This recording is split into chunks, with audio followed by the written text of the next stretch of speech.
Well, good morning. Welcome back to Big Data Spain Day 2. Ruben asked me to say a couple words to open up the second day here and give us something maybe to think about today as a theme. And I only know how to talk about one thing, and that's data science. So I figure I'll talk about data science. And normally I tend to go deep, talk about the technology like you guys do. You guys are technologists. I know there are developers in the room. But today, this morning, I wanted to start out with something a little higher level and lighter, and just give my worldview about what data science means, particularly on Hadoop this year and next year as well. So now my worldview is going to be colored by the fact that I work at Cloudera, and Cloudera obviously builds around the core open source Hadoop platform. So make of that what you will. I'm going to speak from the perspective of a Hadoop user and vendor even, but I imagine that's relevant to a lot of people in the room. A little bit about me, as I'm Director of Data Science at Cloudera for EMEA and the rest of the world, so we're just around the corner in London. I've been working in Hadoop and machine learning on Hadoop for several years now as part of Mahout, and now, like many of you, I'm interested in Spark and contributing to Spark. And so if you're following along, here's my Twitter handle, if you want to retweet. So first part of my comments here, I'd like to call "Where's my magic wand?" Since this seems to be what people are asking for when they come up to us, to me, and say, can we do data science? Can you help us learn from our data? They seem to be looking for something magical, and they don't quite know what it is, but they think we know just how to do that with data. And I think we can work some magic, but I'm not sure we have a magic wand. So first, why do we like Hadoop? I mean, what's the value of Hadoop? Why has it turned into a multi-billion-dollar industry in about, 7 years or so?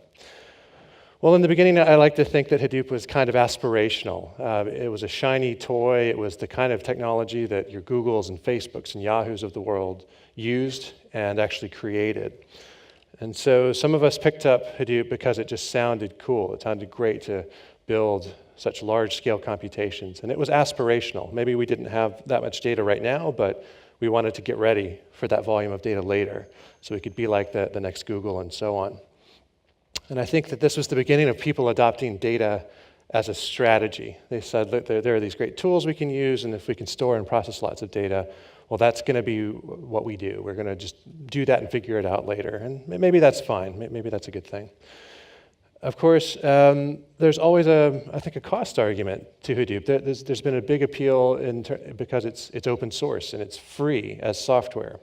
All you have to do is bring the hardware and maybe some expertise as well. And there you go, there's your cluster, there's your large-scale computing fabric. And this is stuff that used to be quite expensive or quite complicated, requiring custom hardware and expensive software. Because it's open and standard, it means that you're not locked in to the extent you were with maybe certain other platforms in the past. It also means that because a lot of us in the room have agreed on this shared platform, we can all interact with each other and sell each other software and services. And that's going to bring our general cost of operating on Hadoop down. And sure enough, I think that a lot of early projects on Hadoop, and some even today, are basically cost-saving projects, taking workloads off of expensive custom hardware and software and putting them onto where it really belongs, commodity hardware and software. So this is great. I think we should continue to do this. This is what Hadoop is about, but it's not all that Hadoop is about. I think that we also like Hadoop because we get more. It's not just that we can do the same thing with less money. For the same amount of money, we can do a lot more than we could in the past. And bigger is better, faster is better. I think also scale and the ability to add computation and storage actually just makes things easier in some cases. I mean, rather than worry about tweaking our architecture every 6 months just to stop from falling over and buying new hardware, we can just scale. We can throw more software at it. And rather than try and worry about what data we're going to squirrel off the tape or put on CD-ROMs or persistent storage, we can just keep it all online and warm. And that's just simpler. So I think that's also why Hadoop is appealing, this idea that we don't have to worry so much about how we scale. But even that's not really what's interesting. I think when people come to us and talk to us about why they want to adopt Hadoop, they're not actually just talking about cost savings and doing the same thing for a little less money. They're talking about doing things that they couldn't do before at all, and that's the kind of thing scale can enable. So for example, sorry about the formatting, but I think you can read it. Projects that are going on today are, I would call, a little more incremental than revolutionary. We're talking about reducing our IT spend by 22%, or making our SQL queries run faster, or just getting our hands dirty with these technologies. And that's great, but those are incremental changes, and those are things that are in progress and quite possible today.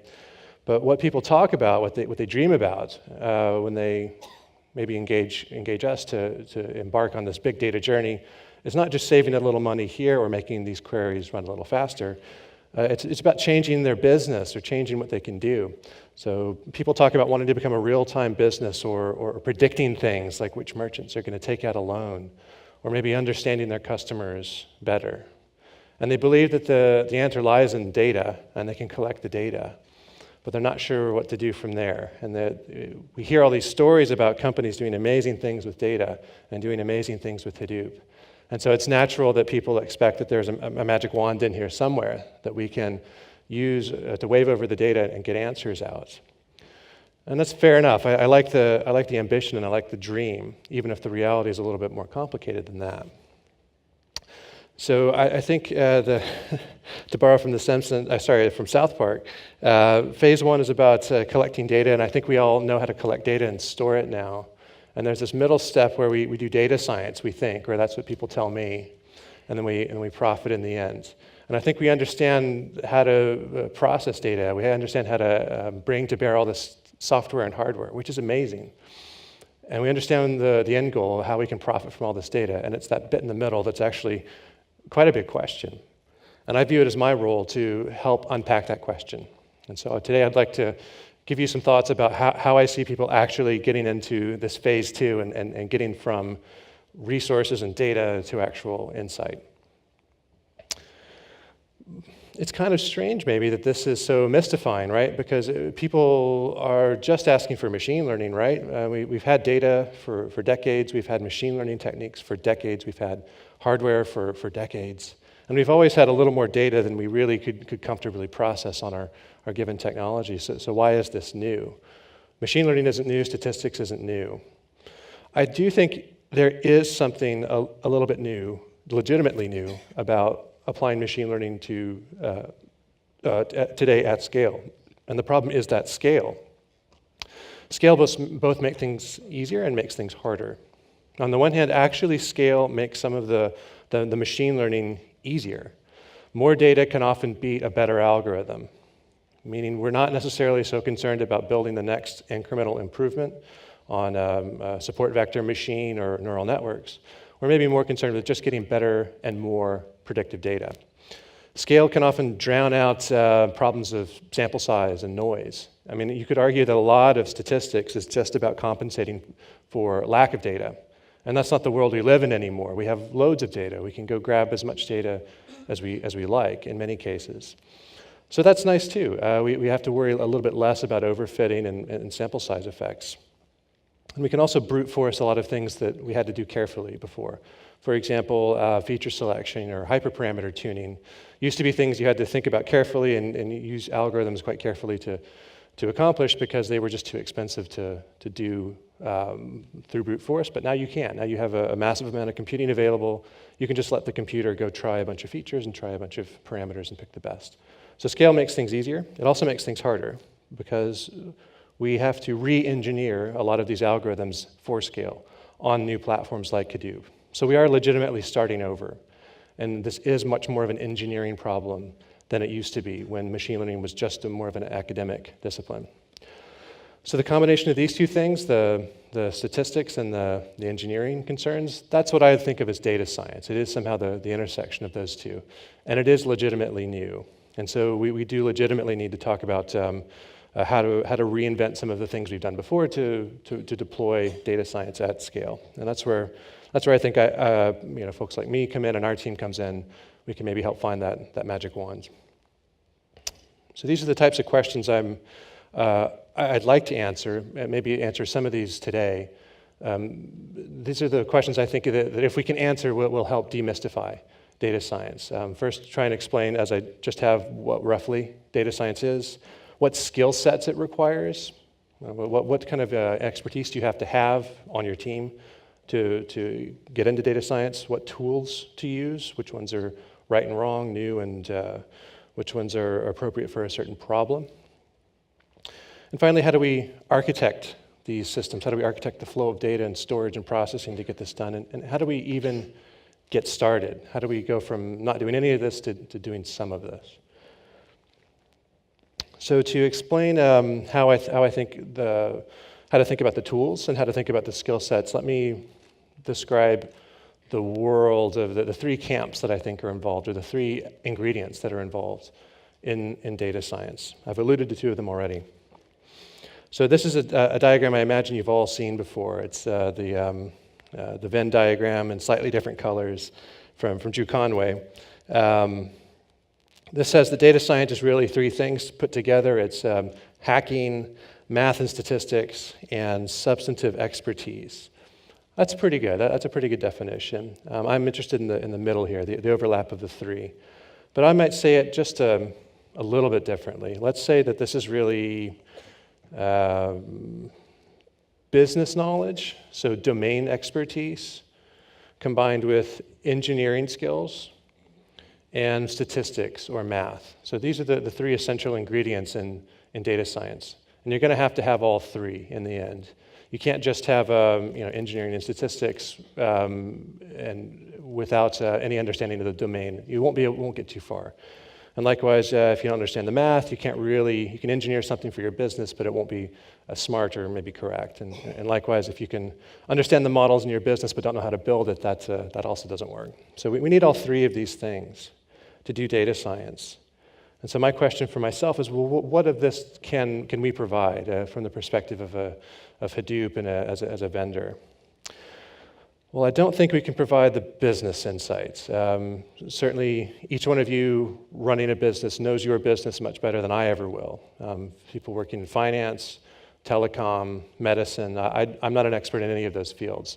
So I kind of rule that out. I know I'm never going to be a domain expert more than you guys are. But what I think Hadoop as a platform can provide some answers for are the other two.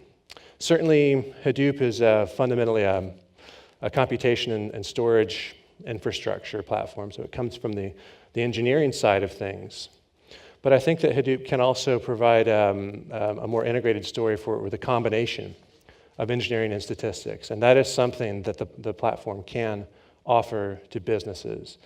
So I hope that the Hadoop platform and folks like us can show how to get at least those two ingredients, the engineering you need and the statistics and math you need. You get those two together to bring to your business. So I'm going to focus on just these top two, since I don't know your business, right? The only things I know are the engineering and statistics. So these are different worldviews. These are different camps. These are different groups of people, different cultures even.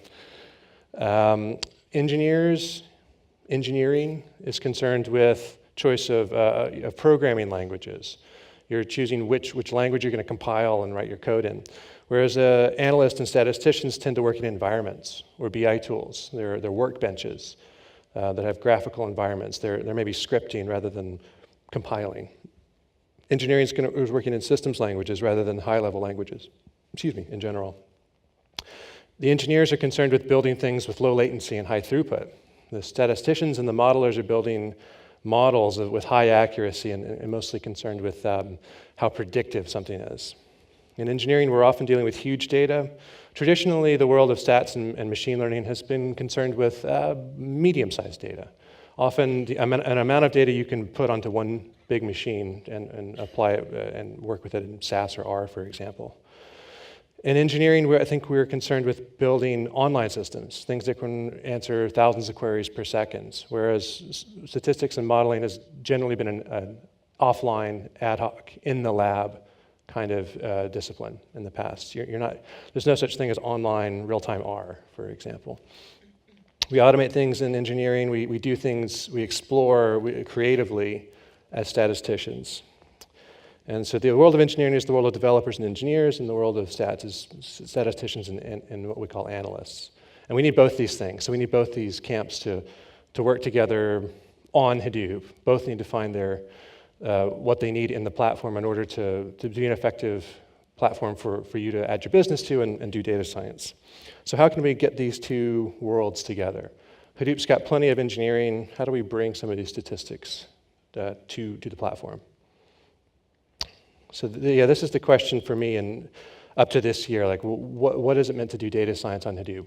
What are the tools? What are the concerns? What are the problems, and how are they being solved? What are people talking about? I mean, up to a couple years ago, there wasn't much of a story here. These two camps really were separate. I would view Hadoop as fundamentally an engineering tool up until even 2 years ago. I mean, in the platform, you had tools like Pig, maybe, or for ETL and scripting. You had Mahout as a basic library of machine learning algorithms. But this was quite a separate world from the conventional world of statistical environments and data science tools. So if you were using R or SAS, you could kind of get data in and out of Hadoop, but that was about it. They were kind of at arm's length. Likewise, the best you could do with ClickView or Tableau was probably try and plug it into Hive and go get a cup of coffee while it finished your query. And Python also, it was always kind of a non-entity in the Hadoop ecosystem. Yeah, you could write a Hadoop streaming job to run your Python scripts, and maybe you could write a MapReduce in Python, but it was pretty basic. And that's unfortunate because these are the tools of the statisticians and the BI analysts, and these are the tools of the engineers, and we need them to play together. So I think that the good news is, as of this year, things are a lot more integrated. So a good part of that is because Hadoop itself has opened up, and it's become a more suitable platform for a larger variety of applications. And a lot of that's because of Yarn. So Yarn is a generic resource manager for Hadoop, and this lets different types of workloads, different types of applications push their computation into a cluster and share resources with all sorts of other jobs that they don't know about. So this has been a key in opening up Hadoop to a lot of different types of architectures and tools. So what have we got today? Today in the Hadoop ecosystem, this is the kinds of tools that show up mostly for me. I think R still comes up. It's an old language, and it's kind of unclear whether it's increasing or decreasing in usage on Hadoop. I think it's still becoming more popular than ever. But now you've got tools like H2O from Hexadata and Revolution that really lets you properly connect R to a Hadoop cluster. Not just get data in and out, but push some of the computation down. So this makes R much more relevant, again, to Hadoop. So if you're a hardcore R user, now you actually can get some real work done on your cluster rather than just copy data off of HDFS, and that's really great. H2O even has a really lovely execution engine that can push data computation and optimize it into the cluster. So R suddenly can scale like it never did before. That's great. SAS is much more deeply integrated with Hadoop now. It also can push down some of its computation.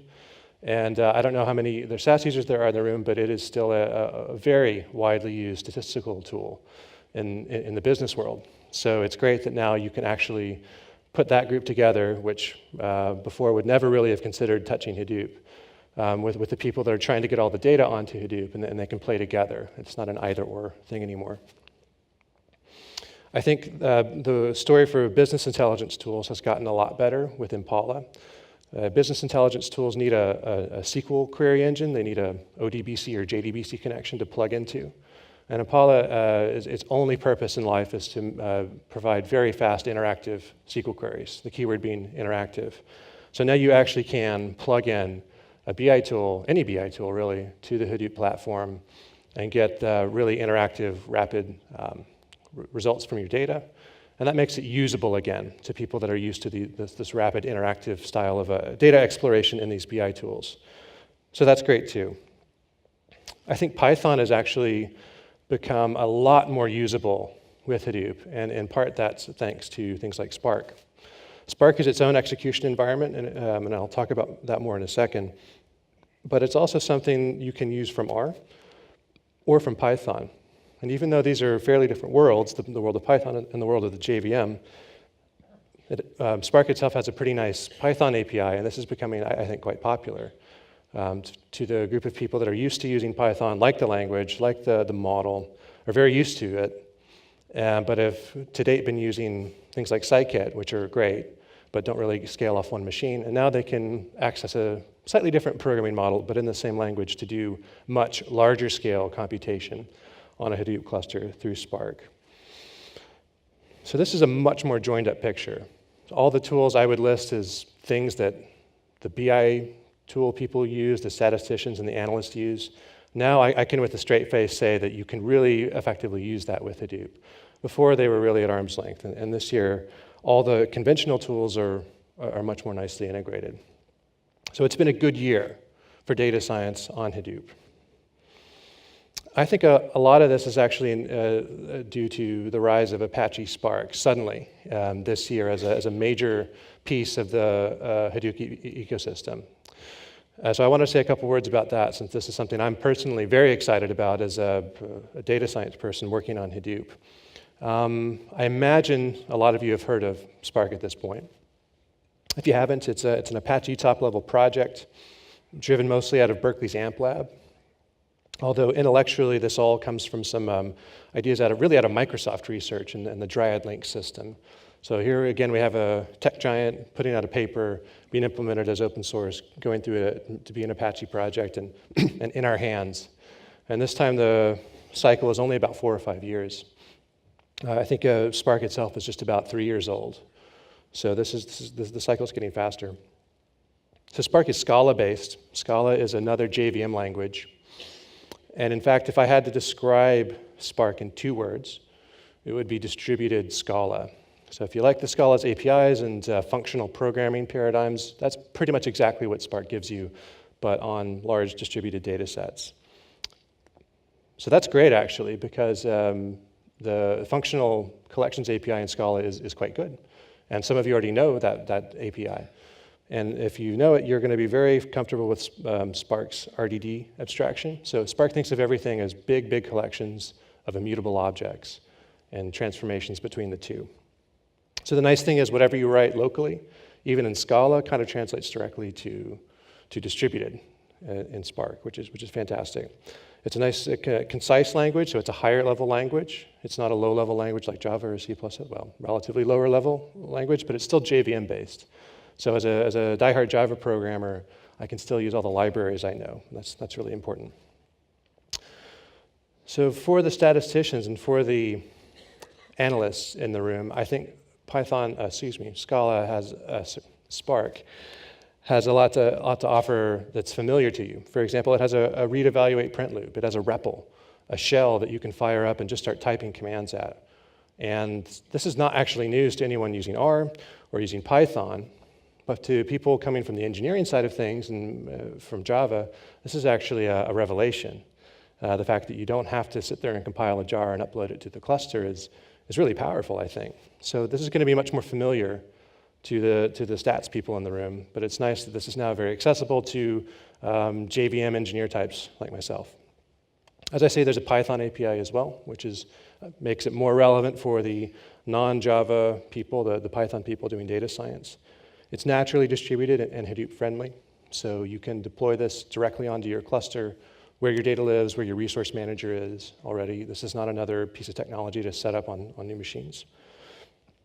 And last but not least, Spark has a number of sub-projects that take care of some of the things we're going to need to do in data science. And I'm talking about MLlib for machine learning and Spark Streaming for productionizing real-time scoring.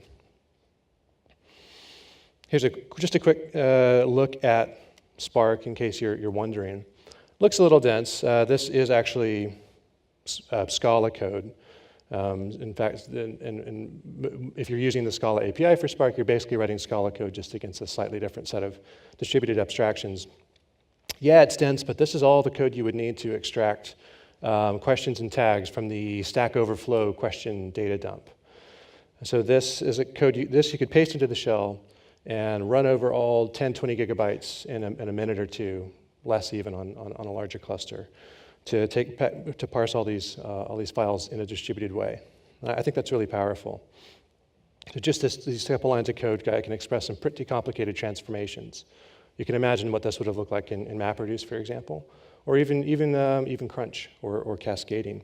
So I like the fact that this is concise, and it's also something I can just type into the shell right now without having to compile any code. So that's going to be appealing to the statisticians. For the engineers, I think the appealing thing is all the implementation details under the hood. So as I say, Spark is fundamentally a distributed abstraction. It's a distributed computation framework. And it actually is a much, it exposes operations that are both more granular and maybe more sophisticated than what you get in something like just MapReduce. MapReduce, if you want to think of it this way, is just a subset of the things you can express with something like Spark. Spark gives you more general mapping, filtering, grouping, joining, collecting operations, from which you can assemble very complicated graphs of operations where data flows from one to the other. And the nice thing is that given this graph, which is sort of lazily evaluated, Spark can be a lot smarter about when to bother spilling data to disk, shuffling data across the network, or even indeed bothering to compute some RDD or partition at all. So for example, if we were to implement this flow in something like MapReduce, after each stage or two, we'd have to be hitting HDFS to spill the result of the MapReduce and go read it back into memory again for the next piece of the pipeline. But here, for example, say just C, D, and E could all be in memory and on one machine. There needn't be no spill in between, which is why Spark can be quite fast. And the nice thing, I think, also from an engineering perspective is that I can actually monitor and watch this process in action too. So once I fire up a distributed Spark operation, I get a nice console like I have with Yarn and the resource manager, where I can see the distributed operations triggering, what lines of code triggered those distributed operations, how much is being shuffled, so which tasks are failing and why. So it's very manageable, and it's very elegantly distributed. So that's going to appeal to people like us, like engineers that are trying to build these things at scale and make these things run fast. So what's the theme for next year? If we finally integrated our tools, we've got all the traditional exploratory analytics tools out there connected to Hadoop. What's left? What are we still missing in 2015? Well, I think the bad news is we are still missing a lot. There's still a lot of work to do to really realize the dream people have of building real-time businesses that just learn about their customers and so on. And the key word here is operationalization. All the tools I've shown you so far, even Spark, I would argue, are largely exploratory or investigative tools. They're things you work with offline to build models, to compute things in batch, in bulk. And that's fine, but there's always going to be a real-time element to the things we really want to do that are fun and important. So if I could draw this dichotomy and blow it out a little bit, most of what we have talked about in the past in history as analytics or machine learning is what I'd call exploratory analytics. So when you're using things like R, for example, that is strictly exploratory analytics. That's not going to be part of your production infrastructure. There's no real-time R. There's no way you're going to make a recommender engine in R that serves 1,000 queries per second. It just doesn't do that. So we've got a lot of tools for exploring data, and we don't have nearly as many tools for operationalizing data. So for example, I would put things like SAS perhaps, but Mahout in the past and now Spark as tools that can also help us in production. So once we go to operationalize the machine learning and the model we found in the lab, these tools can be used to do these things at scale, to build models, for example, at large scale, offline. And that's good, that's a part of operationalizing, but it's not the whole picture. For example, how do we continuously update a model once we've built it? It's certainly not going to be sufficient to build a model once. For example, if we have a model of credit card fraud, we probably need to evolve that. And traditionally, we would have our analysts go run a new model once a month and think about it and crank out a new set of coefficients. But it seems like going forward, we should be able to automate that more. So we should at least let the model tune itself or report drift or do some of this rebuilding for us so we don't have to do it ourselves. And if it can be automated, it can be done a lot faster. So we can be building new models every day, or every 3 hours, or whatever makes sense for the business. But we don't really have a tool for that. Not directly. There's not a project out there that just manages this for you. And there's certainly not a clear project out there or a piece of technology that helps you score models. There are point solutions that help you score PMML models online. You could argue SAS does some of this, but when it comes to taking a stream of data or a stream of requests and a model and scoring and evaluating things and returning it in real time, that's generally not something these conventional tools help you with. But these are all things we need to do. For example, if you're building a recommender engine, you need to do all of this. And I'm sure if you've tried to build a recommender engine, you've probably built by hand some of these last two pieces, some process to rebuild the model and some process to score and serve your model in real time. And that's a shame because that's going to be a barrier and an obstacle if we all have to keep rebuilding this infrastructure every time. So it seems like we should be pushing forward into better operationalization. And that to me is a key theme of 2015. I'm seeing more and more tools, more and more attention given to pipelines, not just the model building tool, feature transformation and extractions, more attention given to how I serialize and publish models, how I score them, how I pull them down and apply them to a stream of data. And that's good. And so I think if you're following this space, that's where you should be paying attention this year in 2015. So a word that keeps coming up in this context that I want you to know or think about is the Lambda architecture. And I still don't know why it's called the Lambda architecture, maybe because it's data splits. I think it's an idea that's actually very simple. And if you don't know what it is, you actually already know what it is since you've already thought of it and you just didn't know what the name was. It's a very simple idea that I think is essential to operationalizing machine learning this year. So let me tell you a little bit about the Lambda architecture to close out here. A Lambda architecture suggests that we break down operationalization problems like this into 3 architectural layers. We're going to need a batch layer, or a piece that computes models in batch offline. And that's the easy part, I think, because we've got lots of tools that do that piece for us. We're probably going to also need a piece to serve the models in real time, online. And we might need a piece in the middle, a so-called speed layer, to maybe update the models in near real time. So it's a more complicated architecture than just an architecture that builds a model and maybe scores offline. This has more moving pieces. And it actually has some redundancy. In the Lambda architecture, you're always computing the right answer offline on the scale of hours, perhaps, while simultaneously trying to compute updates, approximate updates, to the last known good answer in near real time. So you can appear that you're updating in real time, and you can answer questions in real time, even though you're really pushing off the heavy lifting, the complex math, to some big batch process that may take hours. And that's important. The extra complexity lets us get some of the best of both worlds. We can use batch technologies to build the models. We can also use other technologies to get the effect of real-time updates and real-time answers, which is great. I think this is vital because I think it's going to become increasingly strange that machine learning isn't like our NoSQL databases and our SQL databases that just give us answers in real time. I mean, we're always accustomed to making a query to an engine and getting a response in real time, and we should expect the same thing from machine learning. So the nice thing is we have all the pieces we need. For batch model building, we have things like Spark MLlib, maybe Mahout if you want in the past. For serving, we have conventional servlet engines to make REST APIs like Tomcat or Jetty, whatever you like.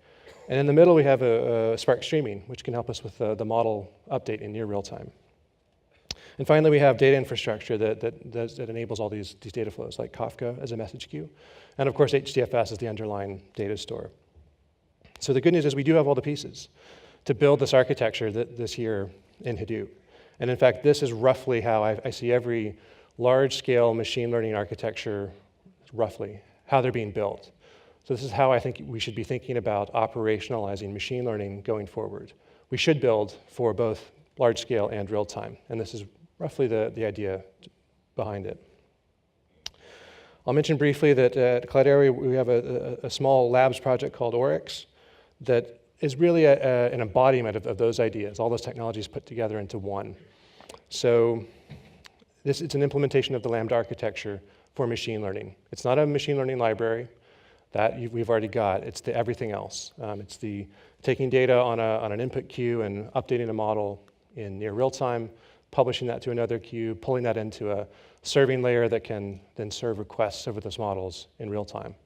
So it can be done. We've even tried to bottle up some of it into a new open source project. So if you're interested in these ideas, maybe take a look at this project on GitHub. It's a working prototype of how this might come together next year on the platform like Hadoop using the tools we've got. So thank you very much. That's a rough overview of my worldview of data science on Hadoop. Hope it might stimulate some conversation today. I look forward to chatting in the in-betweens with you guys and seeing you in the sessions. So thank you. Bye-bye.